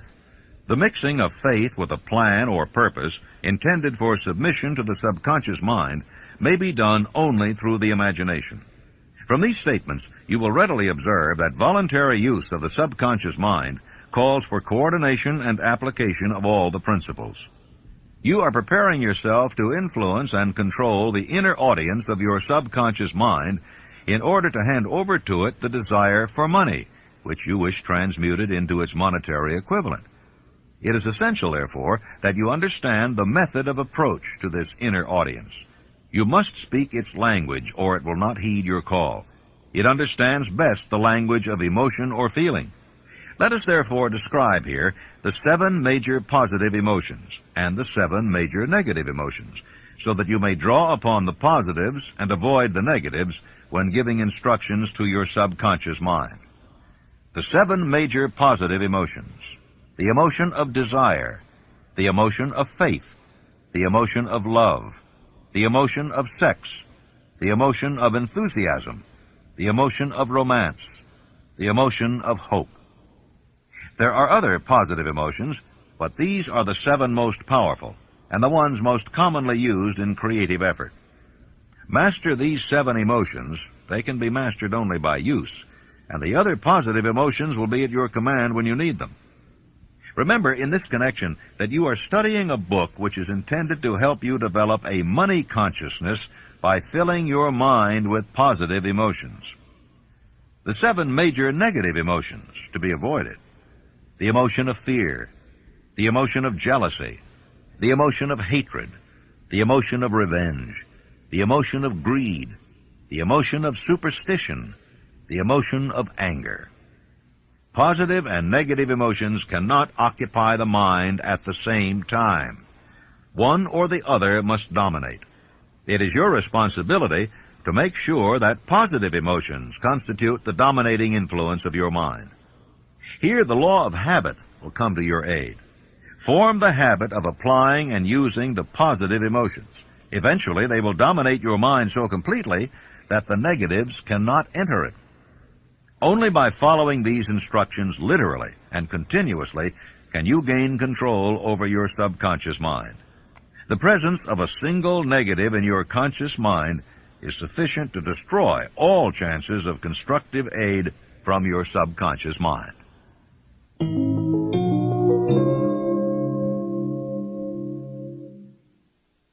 The brain, a broadcasting and receiving station for thought.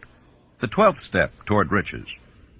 More than 40 years ago, the author, working in conjunction with the late Dr. Alexander Graham Bell and Dr. Elmer R. Gates, observed that every human brain is both a broadcasting and receiving station for the vibration of thought. The subconscious mind is the sending station of the brain, through which vibrations of thought are broadcast. The creative imagination is the receiving set, through which the energies of thought are picked up. Along with the important factors of the subconscious mind and the faculty of the creative imagination, which constitute the sending and receiving sets of your mental broadcasting machinery, consider now the principle of autosuggestion, which is the medium by which you may put into operation your broadcasting station. Through the instructions described in the chapter on autosuggestion, you were definitely informed of the method by which desire may be transmuted into its monetary equivalent. Operation of your mental broadcasting station is a comparatively simple procedure. You have but 3 principles to bear in mind and to apply when you wish to use your broadcasting station: the subconscious mind, creative imagination, and autosuggestion. The stimuli through which you put these 3 principles into action have been described, and the procedure begins with desire. The greatest forces are intangible. Through the ages which have passed, man has depended too much upon his physical senses, and has limited his knowledge to physical things, which he could see, touch, weigh, and measure. We are now entering the most marvelous of all ages, an age which will teach us something of the intangible forces of the world about us. Perhaps we shall learn, as we pass through this age, that the other self is more powerful than the physical self we see when we look into a mirror. Sometimes men speak lightly of the intangibles, the things which they cannot perceive through any of their 5 senses, and when we hear them, it should remind us that all of us are controlled by forces which are unseen and intangible. The whole of mankind has not the power to cope with nor to control the intangible force wrapped up in the rolling waves of the ocean. Man has not the capacity to understand the intangible force of gravity, which keeps this little earth suspended in space, and keeps man from falling from it, much less the power to control that force. Man is entirely subservient to the intangible force which comes with a thunderstorm, and he is just as helpless in the presence of the intangible force of electricity. Nor is this by any means the end of man's ignorance in connection with things unseen and intangible. He does not understand the intangible force and intelligence wrapped up in the soil of the earth, the force which provides him with every morsel of food he eats, every article of clothing he wears, every dollar he carries in his pockets. The power of thought is the only thing over which you have complete, unchallenged, and unchallengeable control. Controlled by power of will. In giving human beings control over but one thing, the Creator must have chosen the most important of all things. This is a stupendous fact that merits your most profound consideration. If you give it this sort of consideration, you will discover for yourself the rich promises available to those who become masters of their own mind power through self-discipline.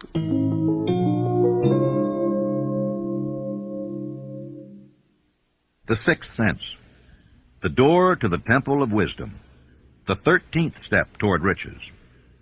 The 13th principle is known as the 6th sense, through which infinite intelligence may and will communicate voluntarily without any effort from or demands by the individual. This principle is the apex of the philosophy. It can be assimilated, understood, and applied only by first mastering the other 12 principles. The 6th sense is that portion of the subconscious mind which has been referred to as the creative imagination. It has also been referred to as the receiving set, through which ideas, plans, and thoughts flash into the mind. The flashes are sometimes called hunches or inspiration. The 6th sense defies description. It cannot be described to a person who has not mastered the other principles of this philosophy, because such a person has no knowledge and no experience with which the 6th sense may be compared. Miracles of the 6th sense.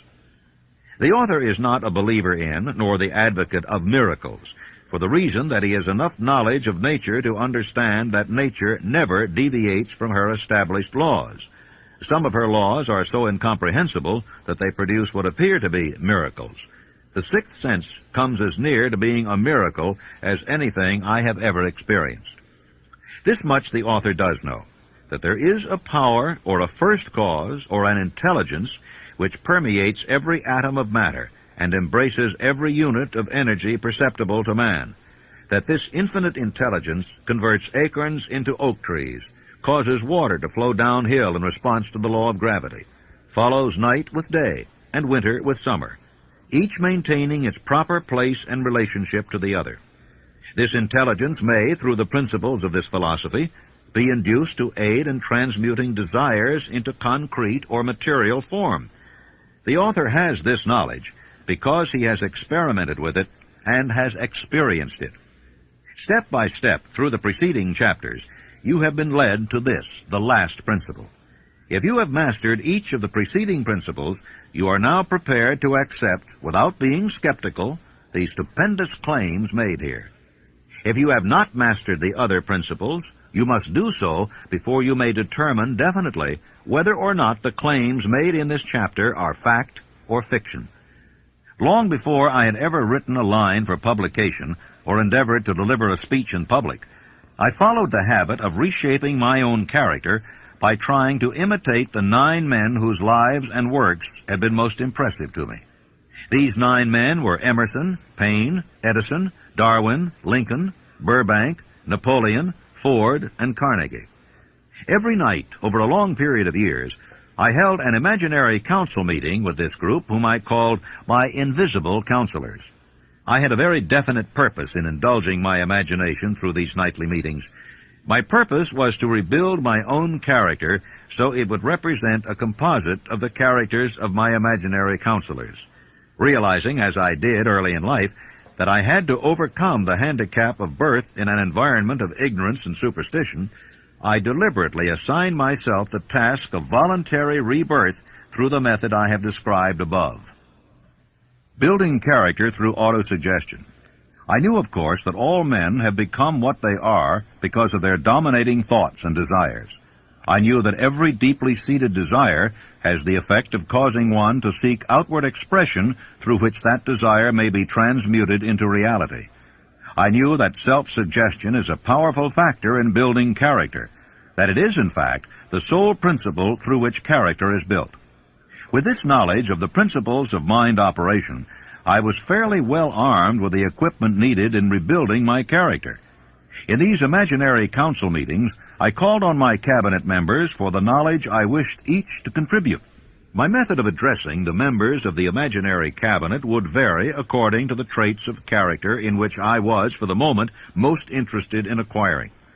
I studied the records of their lives with painstaking care. After some months of this nightly procedure, I was astounded by the discovery that these imaginary figures became apparently real. Each of these 9 men developed individual characteristics which surprised me.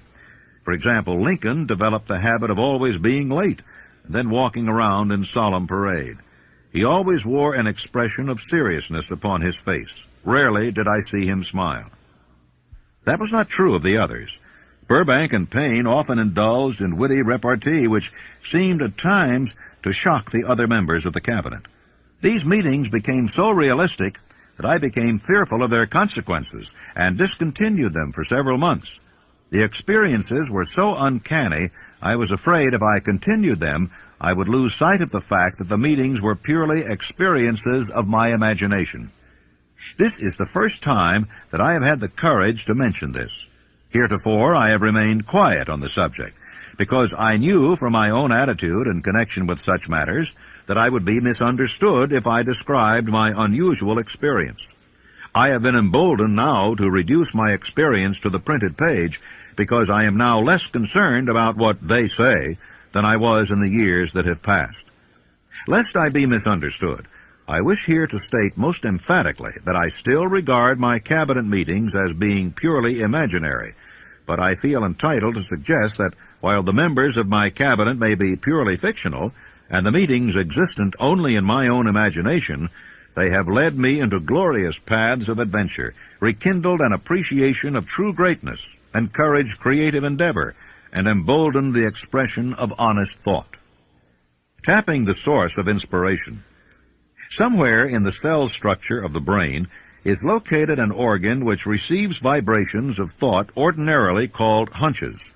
So far, science has not discovered where this organ of the sixth sense is located, but this is not important. The fact remains that human beings do receive accurate knowledge through sources other than the physical senses.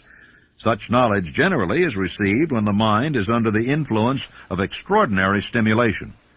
Any emergency which arouses the emotions and causes the heart to beat more rapidly than normal may, and generally does, bring the sixth sense into action. Anyone who has experienced a near accident while driving knows that on such occasions the sixth sense often comes to one's rescue and aids by split seconds in avoiding the accident. My original purpose in conducting council meetings with imaginary beings was solely that of impressing my own subconscious mind through the principle of autosuggestion with certain characteristics which I desired to acquire. In more recent years, my experimentation has taken on an entirely different trend. I now go to my imaginary counselors with every difficult problem which confronts me and my clients. The results are often astonishing, although I do not depend entirely on this form of counsel. The starting point of all achievement is desire. The finishing point is that brand of knowledge which leads to understanding, understanding of self, understanding of others, understanding of the laws of nature, recognition and understanding of happiness. This sort of understanding comes in its fullness only through familiarity with and use of the principle of the sixth sense. Before you can put any portion of this philosophy into successful use, your mind must be prepared to receive it. The preparation is not difficult. It begins with study, analysis, and understanding of three enemies which you shall have to clear out: indecision, doubt, and fear. The sixth sense will never function while these three negatives, or any one of them, remain in your mind. The members of this unholy trio are closely related. Where one is found, the other two are close at hand. The 6 basic fears. There are 6 basic fears, with some combination of which every human suffers at one time or another. Most people are fortunate if they do not suffer from the entire 6. Named in the order of their most common appearance, they are the fear of poverty, the fear of criticism, the fear of ill health. That's at the bottom of most of one's worries. The fear of loss of love of someone, the fear of old age, the fear of death. All other fears are of minor importance. They can be grouped under these 6 headings. Fears are nothing more than states of mind. One state of mind is subject to control and direction. Man can create nothing which he does not first conceive in the form of an impulse of thought. Following this statement comes another of still greater importance, namely, man's thought impulses begin immediately to translate themselves into their physical equivalent, whether those thoughts are voluntary or involuntary. Thought impulses which are picked up by mere chance, thoughts which have been released by other minds, may determine one's financial, business, professional, or social destiny just as surely as do the thought impulses which one creates by intent and design. We are here laying the foundation for the presentation of a fact of great importance to the person who does not understand why some people appear to be lucky, while others of equal or greater ability, training, experience, and brain capacity seem destined to ride with misfortune. This fact may be explained by the statement that every human being has the ability to completely control his own mind. And with this control, obviously, every person may open his mind to the tramp thought impulses which are being released by other brains, or close the doors tightly and admit only thought impulses of his own choice. Nature has endowed man with absolute control over but one thing, and that is thought. This fact, coupled with the additional fact that everything which man creates begins in the form of a thought, leads one very near to the principle by which fear may be mastered. If it is true that all thought has a tendency to clothe itself in its physical equivalent, and this is true beyond any reasonable room for doubt, it is equally true that thought impulses of fear and poverty cannot be translated into terms of courage and financial gain. The 6 basic fears become translated into a state of worry through indecision. Relieve yourself forever of the fear of death by reaching a decision to accept death as an inescapable event. Whip the fear of poverty by reaching a decision to get along with whatever wealth you can accumulate without worry. Put your foot upon the neck of fear of criticism by reaching a decision not to worry about what other people think, do, or say. Eliminate the fear of old age by reaching a decision to accept it, not as a handicap, but as a great blessing which carries with it wisdom, self-control, and understanding not known to youth. Acquit yourself of the fear of ill health by the decision to forget symptoms. Master the fear of loss of love by reaching a decision to get along without love if that is necessary. Kill the habit of worry in all its forms by reaching a general blanket decision that nothing which life has to offer is worth the price of worry. With this decision will come poise, peace of mind, and calmness of thought, which will bring happiness. A man whose mind is filled with fear not only destroys his own chances of intelligent action, but he transmits these destructive vibrations to the minds of all who come into contact with him, and also destroys their chances. The devil's workshop. In addition to the 6 basic fears, there is another evil by which people suffer. It constitutes a rich soil in which the seeds of failure grow abundantly. It is so subtle that its presence often is not detected. This affliction cannot properly be classed as a fear. It is more deeply seated and more often fatal than all of the 6 fears. For want of a better name, let us call this evil susceptibility to negative influences. Men who accumulate great riches always protect themselves against this evil. The poverty-stricken never do. Those who succeed in any calling must prepare their minds to resist the evil. If you are reading this philosophy for the purpose of accumulating riches, you should examine yourself very carefully to determine whether you are susceptible to negative influences. If you neglect this self-analysis, you will forfeit your right to attain the object of your desires. How to protect yourself against negative influences. To protect yourself against negative influences, whether of your own making or the result of the activities of negative people around you, recognize that you have a willpower and put it into constant use until it builds a wall of immunity against negative influences in your own mind. Recognize the fact that you and every other human being are by nature lazy, indifferent, and susceptible to all suggestions which harmonize with your weaknesses.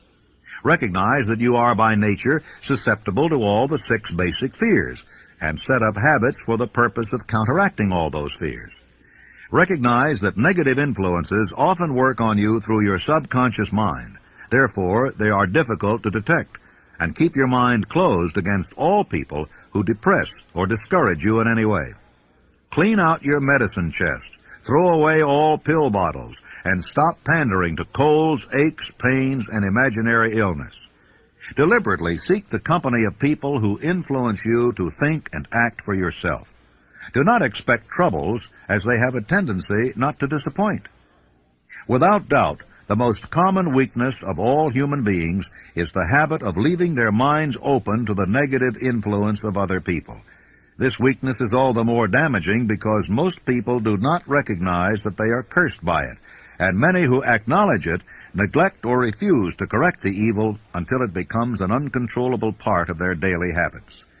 In parting, I would remind you that life is a checkerboard, and the player opposite you is time. If you hesitate before moving, or neglect to move promptly, your men will be wiped off the board by time. You are playing against a partner who will not tolerate indecision. Previously, you may have had a logical excuse for not having forced life to come through with whatever you asked, but that alibi is now obsolete because you are in possession of the master key that unlocks the door to life's bountiful riches. The master key is intangible, but it is powerful. It is the privilege of creating in your own mind a burning desire for a definite form of riches. There is no penalty for the use of the key, but there is a price you must pay if you do not use it. The price is failure. There is a reward of stupendous proportions if you put the key to use. It is the satisfaction that comes to all who conquer self and force life to pay whatever is asked. It has been said that I have made more successful men than any man living today. I don't know whether that's true or not. because there's no way of getting accurate statistics. But ladies and gentlemen, when I take inventory of the people that I do know who started at scratch and have become millionaires, and some of them not quite that much money, but become profoundly successful, I recognize that I have created a philosophy here through the good work of Mr. Carnegie that's been a benefactor to the world, not only to those who are living now, but to those who are not yet born. When Mr. Carnegie sold me on organizing this philosophy, he said, I'm going to give away my money before I die as fast as I can find ways and means of giving it away without doing damage. And as you of course know, he did just that. He gave it away for educational purposes, libraries, foundations for the maintenance of peace, and in every way that he could conceive. But he said, by far the greatest part of my riches I am entrusting to you to take to the people of the world in the form of the know-how through which I gain my money. And he said, if you carry through the trust and perfect your job, as I sincerely believe you will, you'll live to see the time when you're far and away richer than I am, and when you will have made many more successful men than I have ever made. And ladies and gentlemen, when Mr. Carnegie made that statement, it was just too much for me to swallow. I thought, well, Mr. Carnegie has never flattered me before. He's never said anything that didn't turn out to be right, but that's just one of those things that never could happen. I have already made thousands of times more successful men than Mr. Carnegie ever had. Thousands of times, and I'm still in the process of making. You know, ladies and gentlemen, during those 20 years of research that I put into the building of this philosophy, I ran into some very profound facts and truths. And one of them consists in this fact, that when a great crisis comes over the world, there always comes out some unknown with the formula for dissolving that crisis. Like Abraham Lincoln, for instance, in the time of need, when this country was about to be split asunder by internal strife. By George Washington preceding Lincoln. By Franklin D. Roosevelt at the time when the people were stampeded with fear and they were standing in great lines to draw their money out of the bank. And I sometimes wonder if this hand of destiny, which has such a long arm behind it, doesn't reach over in places like the one where I was born and lift out people out of humble and lowly stations and give them great jobs to do in life as an inspiration and an object lesson to other people to show what can be done when one recognizes the God-given power of thought and puts it to proper use. Because if you really and truly tune in on the main line of my source of faith and my source of enthusiasm, become indoctrinated with this philosophy, no matter what it is that you're doing in life, what it is you want to do, you'll find the way always open, and I thank you very much. Thank you.